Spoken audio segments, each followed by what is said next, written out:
আমার জীবনে ৩১ বছর বয়সে আমি কখনো এতটা কষ্ট পাইনি। মানুষের জীবনে ঈদ আসে, আনন্দ আসে, কিন্তু আমার জীবনে ৩১ বছর বয়সের এই আজকের ঈদটা হচ্ছে সবচেয়ে বিষাদময় একটা ঈদ। যে ঈদে আমি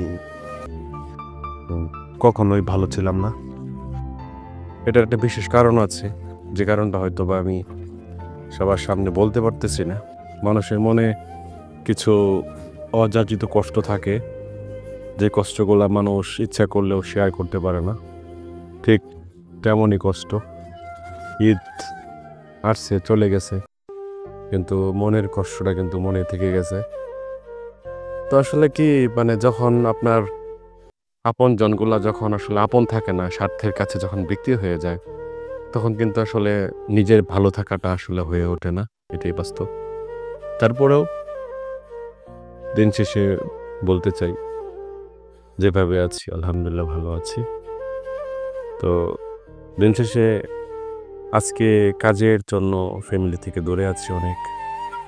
তো একটা কথা বলতে চাই, যে আসলে বাবা মাকে দূরে রেখে, আত্মীয় স্বজন দূরে রেখে ঈদ করাটা অনেক কষ্ট, অনেক, আসলে অনেক কষ্ট। এটা আসলে বলে বোঝানোর মতো না। আসলে বলবো বা আসলে বলা যাচ্ছে না, বা বলতে পারতেছি না হয়তো বা আমি, বা বলে বোঝাবো বিষয়টা এমন না। এটা অনেক কষ্ট, বাবা মাকে দূরে রেখে ঈদ করাটা অনেক কষ্ট।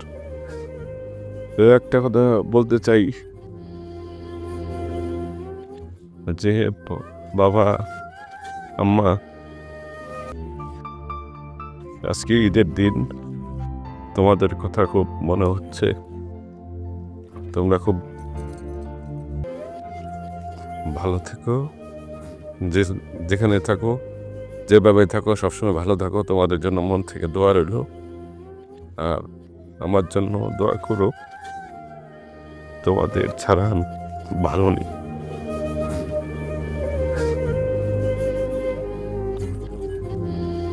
সকলের বাবা মা সারা জীবন বেঁচে থাকুক। সকলের বাবা মাকে নিয়ে আপনারা সুন্দরভাবে ঈদ করুন, ঈদ উদযাপন করুন। সকলের জন্য শুভকামনা রইল। আমার বাবা মার জন্য দোয়া করবেন, আমার ভাই বোনের জন্য দোয়া করবেন। সকলের জন্য ভালোবাসা রইল। আর ভিডিওটা যদি ভালো লেগে থাকে, অবশ্যই একটা লাইক করবেন, কমেন্টস করবেন। আর যে কথাটা বলতে পারলাম না, আমি তোমাদের অনেক বেশি ভালোবাসি।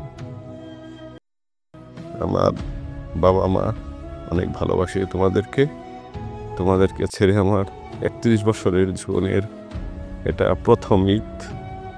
যাই হোক, তোমাদেরকে ছেড়ে আমি ভালো নেই, তোমাদেরকে খুব বেশি ভালোবাসি। তোমরা খুব ভালো দেখো। তোমার ছেলেটা যেখানে থাকুক না কেন, তোমাদের জন্য মন থেকে দোয়া ও ভালোবাসা রইল। ইবনাত, তাসবিহা,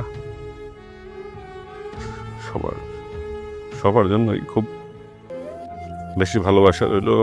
তোমরা সবাই খুব ভালো থাকো, সুন্দর থাকো। তো আর ভিডিওটা বড় করতেছি না। সকলে খুব ভালো থাকে। আল্লাহ হাফেজ।